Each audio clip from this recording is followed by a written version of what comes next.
So what does it mean to be a raging Cajun? Southwest Louisiana, wreck your face, man. Still don't get it in, I'ma let you know. All you gotta do is come and join the show.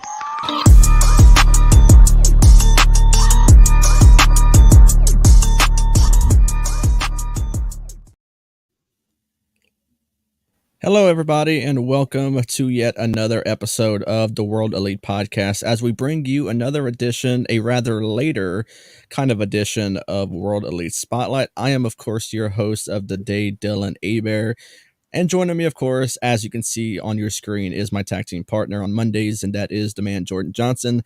Jordan, what is up, man? How you doing today? Doing good. Doing it later than because of we had Wi-Fi issues, but we finally got it. Yeah, whenever you told me your Wi-Fi was giving you some issues, I'm like, oh my god, we're gonna have to either push the show to Tuesday, or no telling how long the Wi-Fi issue is gonna go on. I know sometimes Wi-Fi issues can be a couple of hours, as it was today. It could be a day or two, so I wasn't even sure when the show was gonna happen. So. Luckily, your Wi-Fi issue figured out whatever was going on. We're doing the show, I would say, at just about 2 hours later than what we were supposed to. So it's not a big deal, to be honest.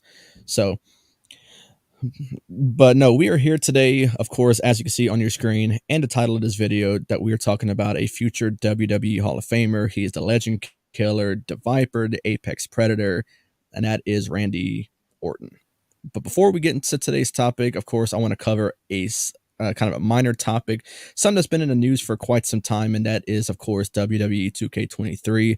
On our last live stream, we kind of covered, or no, I should say the Royal Rumble prediction show, we covered the covers of the show, of the video game, which was like the standard edition, deluxe edition, and like the more like expensive edition, all featuring, of course, John Cena. Now, since the cover came out, we started seeing some gameplay, we started seeing some entrance videos, and of course the exciting addition of the War Games match, which we'll hop into in a few. But Jordan, did you get an opportunity of watching some entrance videos, some gameplay, and if so, what did you think about it? Yeah, I watched a few entries, and I watched Cody's. That was pretty awesome. I watched Roman Reigns. And I watched Drew McIntyre's. The Roman Reigns one, did you watch? Was it the double title entrance? Yeah, if he had both titles with him. Yeah. I watched that one. Kind of a generic entrance, I would say. Hopefully they fix that, because it seems like that's not the kind of entrance he would do. Obviously, it's weird not having Paul Heyman with them, some of the bloodline with him. So hopefully, before the game actually does release, they make some minor tweaks to it, and it actually seems more realistic, because everyone else that I've seen so far, I've seen Cody Rhodes, I saw Seth Rollins, Rhea Ripley, of course, the cover star John Cena, and a few others, and theirs were absolutely fantastic. So hoping for Roman, who's obviously a top star in the company right now, to actually make that major kind of adjustment to the entrance, and it actually looks pretty good, a lot better than what it actually shows right now. But the gameplay looks fantastic, I think. For 2K20, I believe, which was honestly one of the worst video games they released in recent years and probably of all time. It seems like all the glitches seem to have been addressed. The gameplay seems fantastic. Every move seems to be executed pretty good. I think Edge did a Canadian Destroyer, which honestly, the Canadian Destroyer has been in the game for quite some time. Honestly, hasn't looked that great. I don't think it was a pinfall combo. So I think in this year's one, when Edge did it, I forgot who he did it to, it actually turned into a pinfall combo. So I'm looking forward to that. And speaking of the gameplay, the War Games. War Games has been in the WWE for years. This is the first year they put it into a video game. So I am so looking forward to playing a War Games match finally on a WWE video game. Like I said, we've been having it for years on actual television and pay-per-views and the Premier Live events and whatnot. But I'm just looking forward to actually having it in a video game. So, Jordan, did you get an opportunity to check out the War Games gameplay? What did you think about that? It was fantastic. I can't wait to to do to play the war games. Same here, and I mean, video games is something that we play a lot together. Well, we've recently been playing like basketball. We've played golf together, soccer, football, baseball, whatever. Seems like every time we play some, I legit beat the dog shit out of you. So I cannot wait for the wrestling game to come out, and I can just do this thing all over again. Yeah. Yeah, I like how you just accept your fate. You don't even try to fight back and say like, no, I'm gonna beat you this time. Yeah, no, it's yeah, you never know who's gonna win. Yeah, for sure. It's a pretty common occurrence that I'm always beating you at something. So we'll see how it goes once 2K23 is released. I do plan on getting a video game when it does come out. So really looking forward to that. But now getting to today's episode, yes, we are talking about Randy Orton, who is easily a future Hall of Famer whenever his time is up in the WWE and professional wrestling as a whole. And I say just WWE because I don't see him ever going anywhere else. I see a lot of those older wrestlers going like AEW, like Sting, Jeff Jarrett, but these are guys that have already been inducted. So I don't see Randy Orton ever leaving and going somewhere else in his prime, or even whenever he does retire and then he still wants to wrestle, so he's going to go somewhere else. No, I think that the WWE is his home no matter what. So looking forward to seeing him come back to action. I know he's been out with an injury for quite some time. Seen a recent photo of him. He looks great, so hopefully that's a good sign for him to come back. But today's episode is special because, as the same as the Stone Cold Steve Austin episode a couple of weeks ago, I am now handing the hosting duties back over to Jordan. Jordan did such a fantastic job last time, so I will make the switch now, put Jordan in the driver's seat, and he will be hosting today's episode of World Elite Spotlight on the Apex Predator, the Viper, the Legend Killer. That is Randy Orton. So, Jordan, whenever you're ready, man, let's get to it. All right, so if anybody is new here, this is how it goes. We do three moments, 5 matches. We start with the moments, and then we finish it off with the matches. So we don't start with Dylan. So Dylan, give me your 3 down to 1. Absolutely. So, number 3, I got to go to SummerSlam 2013. I was actually in Illinois on vacation and we ordered this pay per view. And if you ever been like to the northern states, like they're known like for bigger basements and stuff like that. And my uncle over there has just an enormous basement. It's almost like a whole nother house down there. So we actually watched the entire pay per view right there, and it's whenever he cashed in on Daniel Bryan for the championship. Randy Orton, of course, was the Money in the Bank holder, and and then Daniel Bryan had won the title from John Cena. It was very awkward how he won very quickly. Triple H was a special guest referee, and he ended up winning. 1, 2, 3. And Triple H was actually on Daniel Bryan's side this time. He didn't turn or nothing like that. The Yes movement was still kind of in the process of getting started and whatnot. And then all of a sudden, Randy Orton's music hits. It seems like everything's going well. And then out of nowhere, Triple H turns Daniel Bryan around, gives him the pedigree. Here comes Randy Orton. He pins him 1, 2, 3, and the match is over. So, cool moment for Randy Orton's career, cashing in on someone who turned out to be such a hot superstar like Daniel Bryan. 2014 was more of his year because of winning the World Heavyweight Championship along with the WWE Championship in the main event at WrestleMania 30. But it seems like that SummerSlam was going to be that time to kickstart that Yes movement to really signify Daniel Bryan as that top superstar. So Randy Orton crashed the whole party and winning the championship from Daniel Bryan was, I think, such a heel move by him and was so cool to see. Oh yeah, that was fantastic. What Triple H just turned, did the pedigree. Randy Orton came out and he won it, and the crowd went wild.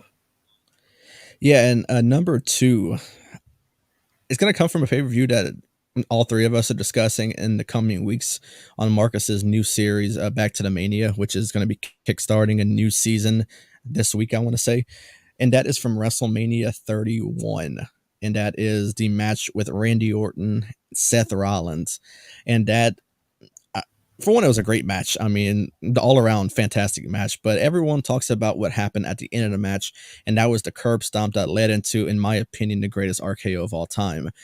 He popped Seth Rollins up in the air, called him for an RKO, and then won the match right there. So for me, I had to pick one of his fantastic RKOs, and of course, I chose the one of Seth Rollins over Evan Bourne. I know that there's been a big debate if it's going to be the one about Evan Bourne, if it's going to be Seth Rollins, if there's others that can be in that running. But I think when you talk about the greatest RKO of all time, you're either going to talk Rollins or you're either going to talk about Evan Bourne. But in my opinion, it had to be Seth Rollins. Just catching him in air and the way he did from the curb stomp was fantastic. Yeah, that was a great RKO. Just going for the stomp and just hit him with the RKO. And then number one, it's a name that we do not talk about really much on this show, being, of course, obviously everyone knows what happened. So we do our best to keep his name off the show, but whenever you talk about Randy Orton's accomplishment, you obviously have to bring that up. Something, of course, the WWE does not acknowledge anymore because it does involve Chris Benoit. And that's whenever Randy Orton became the youngest world heavyweight champion at 24 years old and defeated Chris Benoit at SummerSlam 2004 to win the world heavyweight championship. The entire world was on Chris Benoit that day. No one even thought that Randy Orton was going to be the one to win the title from him and become, I guess, more of a single star because he was teaming up with Evolution. He was more of like that Intercontinental Championship because he did hold it for a while Batista and Flair held the tag titles. Triple H was more of the world heavyweight champion. So seeing someone like Randy Orton, of all people, be the one to dethrone Chris Benoit was a huge move. And like I said, he became the youngest world champion. So that was crazy, I think. And like I said, I don't think anybody was on Orton that night. I think maybe Ryan over here was big on Orton at the time. He was big on Evolution as a whole, so he was obviously big on Orton winning the championship. I didn't see it coming. I was all for Benoit that night, so that just showed a lot of trust in the company, a lot of trust in Randy Orton to be known as one of those top faces of the company. So to win your first like a first world championship is a huge accomplishment. I didn't include his first singles championship, but I was wanting to include that fantastic world championship victory over, like I said, someone we don't talk about much on the show because of past stuff that happened and something that they will never acknowledge again because of who it involved. But yeah, you just have to mention Randy Orton's major accomplishment, winning the world heavyweight championship from Chris Benoit. All right, yeah, that's my. Whenever I get to it. Go ahead. So, my number 3, I got defeating Christian for the World Heavyweight Championship at SummerSlam 2011. Yeah, I was gonna put something like that, but I wanted to put something that involved whenever I was actually watching wrestling. I did mention on our past episodes, I believe I mentioned it maybe on episode 1, that I took like a very long hiatus from wrestling. I stopped watching like late 2008 and didn't get back into it until I would say the beginning of 2013, closer to WrestleMania. So anything involving something from like the end of '08 all the way to the beginning of 2013 is all a blur to me because I never even went back and watched some of that stuff to refresh my memory. So yeah, like for one, I do remember like the whole thing about winning the title from Christian and whatnot, but like to have enough memory on it, I got nothing. But if it's on one of your favorite moments, obviously I got to go back and check it out. I know how to be something really good, so definitely want to go check it out. All right, my number 2, I got when he won the Royal Rumble in 2009. Okay, yeah, because I know he won it again in 2017, the one we went to in San Antonio. Obviously, Roman Reigns was the big number 30. Everyone was pissed. So many reaction videos came out about when he was number 30. People expected, and the thing I know I expected, Kurt Angle. Kurt Angle obviously was not in it. The big surprise at 30 was Roman Reigns. People were pissed, but People went home happy Yeah. because Randy Orton ended up winning, but it involved taking the title off of Bray Wyatt, which people were pissed. But yeah, 2009, like I said, also involved a year where I wasn't really watching. So yeah, Yeah, my number one is your number one. Like you said, nobody was big on Randy Orton that night. It was just great. yeah, no one was on Orton that night, and him getting that shocking victory over Chris Benoit of all people just showed right there a lot of trust in him. And look at years that happened after that. He's become one of the top faces of the company. So Oh yeah, he's doing good. Not he's not back yet, but yeah. yeah. All right, now we get to our five matches. So give me your 5 down to 1. You got it. Number 5, I'm going to No Mercy 2007. And it's his match versus Triple H. And if you look at No Mercy '07, they had 2 matches. And a lot of crazy stuff happened that night. Because the main event was supposed to be John Cena defending the title against Randy Orton. Then John Cena suffered a legit torn pectoral muscle, which put him out of action and had to vacate the championship. And then it led to the beginning of the show starting, and they awarded Randy Orton the championship after doing nothing for it. They just gave him the championship. And then it led to Triple H and Orton going at it, which was Triple H ended up winning the championship from Randy Orton, and then was told later on in the night that he had to defend the championship against Umaga. He ended up beating Umaga, but then was later informed that Randy Orton was invoking his rematch clause in the main event, and that led to Randy Orton winning the championship back from Triple H. So Triple H had to wrestle 3 times that night, and Randy Orton had to wrestle twice. So if I'm going to pick a match out of those 2 from No Mercy, I'm going to go to main event because it involved Randy Orton actually picking up the victory and winning the championship from Triple H, who turned out to be one of his biggest rivals after the exit from Evolution in 2004. So, yeah, I'm going to go with No Mercy 2007 versus Triple H as my number 5. Yeah, you have to give it to him. Wrestling that much and in one night, that's crazy. Yeah, number 4, one of my favorite rivals from Randy Orton involved The Undertaker. And when you think about one of the great matches, you think about WrestleMania 21. Obviously, no, Randy did not get the victory over The Undertaker. The Undertaker's streak did not fall up until all the way WrestleMania 30. So Taker went so many WrestleManias without getting defeated. But I mean, things we've talked about so many people who could have been the one to end the streak. So many times we said it could have been at WrestleMania 21 versus Orton. It could have been his match versus CM Punk. Could have been at WrestleMania 31 versus Bray Wyatt. Could have been 25 against Shawn Michaels. So, or the one in the Hell in a Cell versus Triple H, where Shawn gave him the sweet chin music, and then it went to the pedigree. One of the craziest near falls we ever seen. So, I mean, we always said that Randy could have been the one to end the streak, and this would have been a fantastic match to do it. But I mean, even though he didn't win, this was still one of their better matches of the rivalry. I honestly really enjoyed their rivalry, Orton and Taker. So, of course, you got to put that on there. Yeah, whatever match they had with the Undertaker was just great. Number 3, say something quick about it, but it was Chris Benoit 2004. We already gave our piece on it, and of course, for his first world championship victory, had to include it on there. Yeah.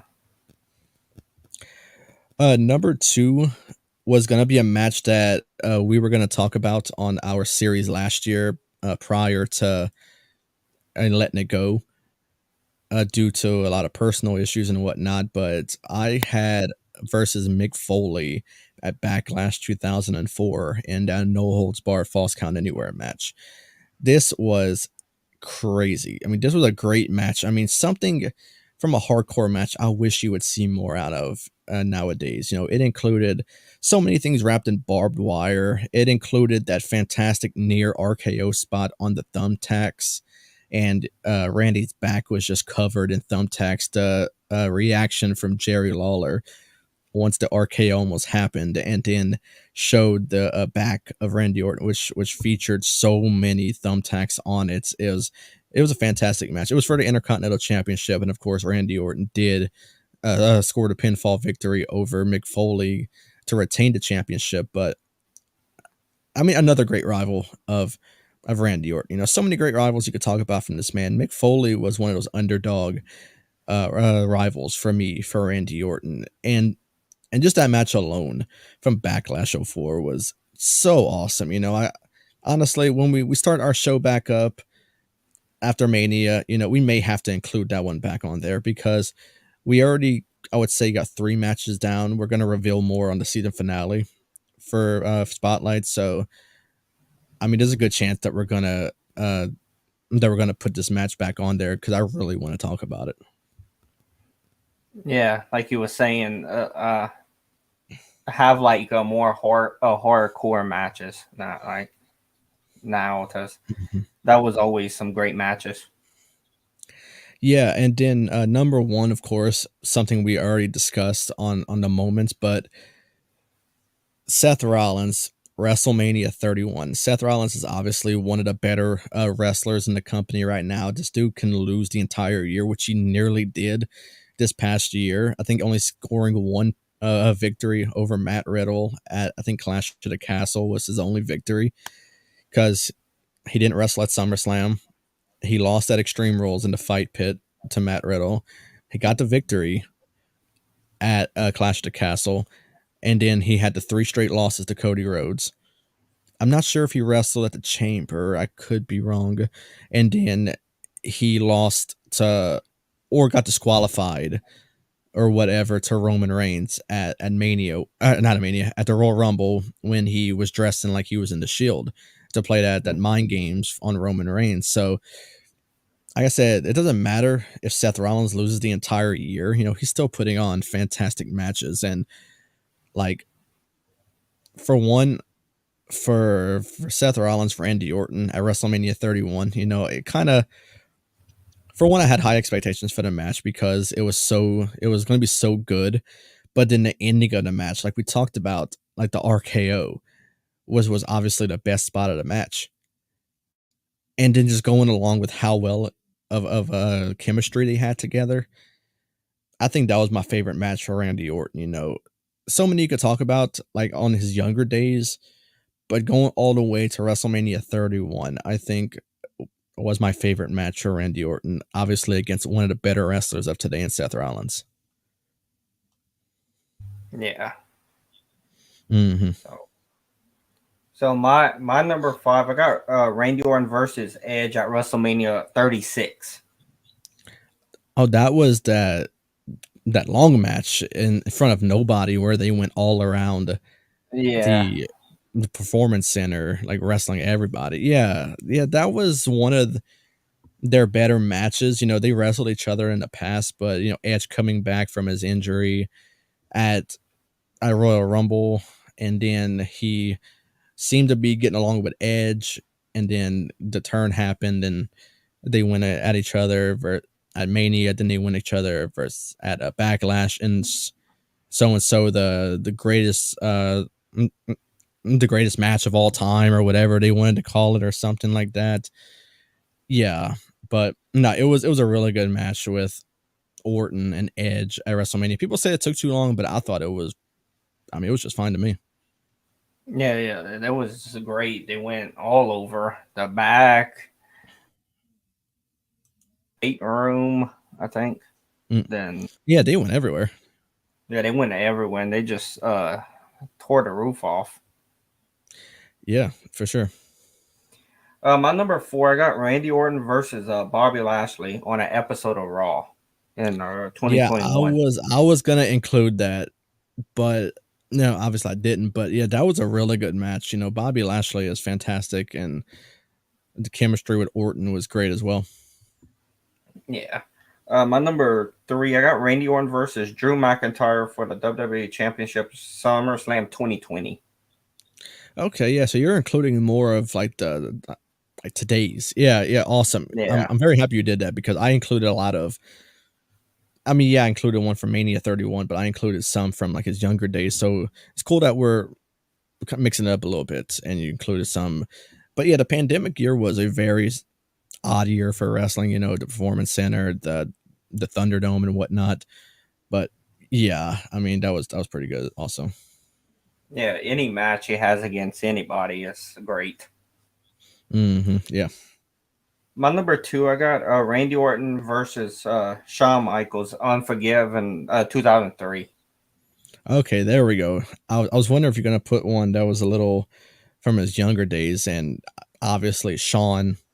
I mean, one of the greatest of all time, my favorite of all time. Yeah, that's fantastic. Yeah, and then you have to. My number one is Randy Orton and Seth Rollins, WrestleMania 31, with the great RKO.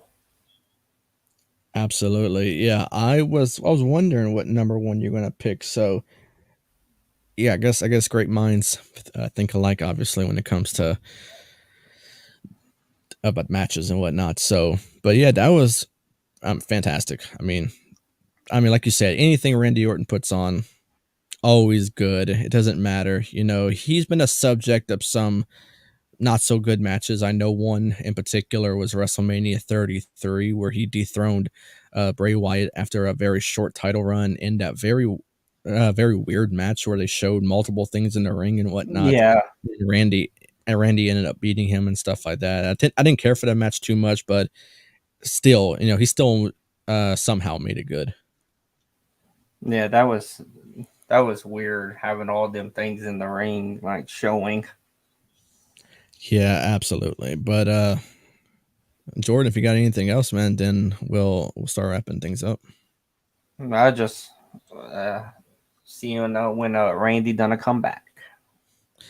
Hopefully he does. You know, hopefully he comes back at some point. I saw that picture that surfaced up from on the internet. He actually looked pretty good. So hopefully at some point we do get a return of Randy Orton. Not sure when we're going to get the return of RK Bro, though. I saw the image that came out of Riddle with his girlfriend or whoever it is. He's the one that posted it. But sadly enough, it looks like he looks worse than he did before he went into rehab. So I'm not Yeah, I'm not too sure on Matt Riddle. You know, I'm hoping he's not going down a pretty bad path. And rehab's supposed to be something that gets you better. And seems like I said he looks worse than what he did. So hopefully he hopefully he does come back at some point. But yeah, I also agree. I don't really don't want RK Bro back as well. I saw it already. I enjoyed it, but it's been away for a while. So hopefully, whenever they do come back, they don't put them back together. They go their separate ways, and we don't see that happen again. Because I saw it already. I don't need to see it again. yeah. But that will do it for today's episode of World Elite Spotlight. Of course, on Twitter, you can find me at Dylan Amer _ You can find Jordan at Jordan _ J2000. You can find our podcast at World Elite Pod. The third member of the show, Marcus, is at Marcus Elite 337. We will be back on the air on Thursday, where we will be covering something different. We won't be talking wrestling, anything in that sort. We already announced it, but Super Bowl week, which is obviously this week, we will be talking the Super Bowl. We're going to be talking moments from the Super Bowl.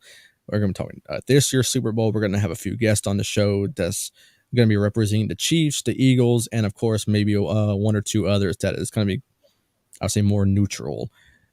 That they don't have a side or whatnot, which is all three of us. We don't have a side. We're just going to be watching, and honestly, whoever wins, wins. So catch us on Thursday as we will be talking the Super Bowl and some more Super Bowl history stuff.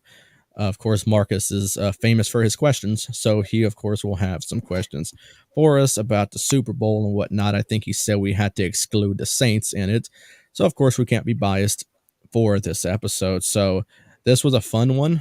Check us out also this upcoming Monday as we will be presenting. Let's see if I'm right.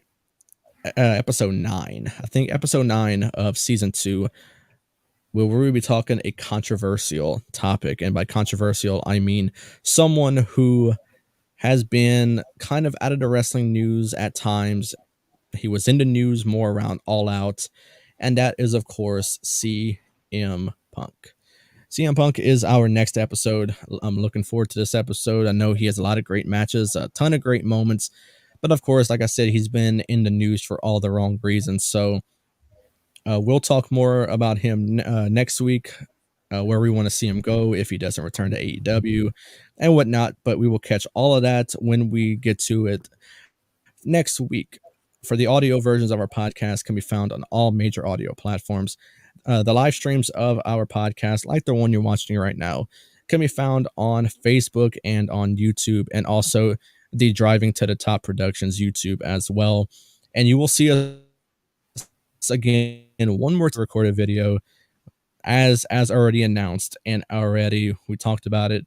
We are dropping an interview with a current wrestler from New Japan Pro Wrestling. Some know already, but everyone will find out who it is this Wednesday at 9:00 a.m. Central Time. So be on the lookout for that. It's going to be an exciting one. It was a very exciting one, and can't wait for everyone to check it out as well. But until then, until the episode drops Wednesday, until the live stream Super Bowl on Thursday, and until next Monday on Worldly Spotlight, we will see everybody next time, and we hope everyone has a fantastic night. And if you're watching Raw, which I'm about to start doing right now, then I hope you're enjoying it as well. But until then, we will see you all this upcoming Thursday. Y'all have a great evening. So what does it mean to be a raging Cajun? Southwest Louisiana, wreck your face, man. Still don't get it in, I'ma let you know. All you gotta do is come and join the show.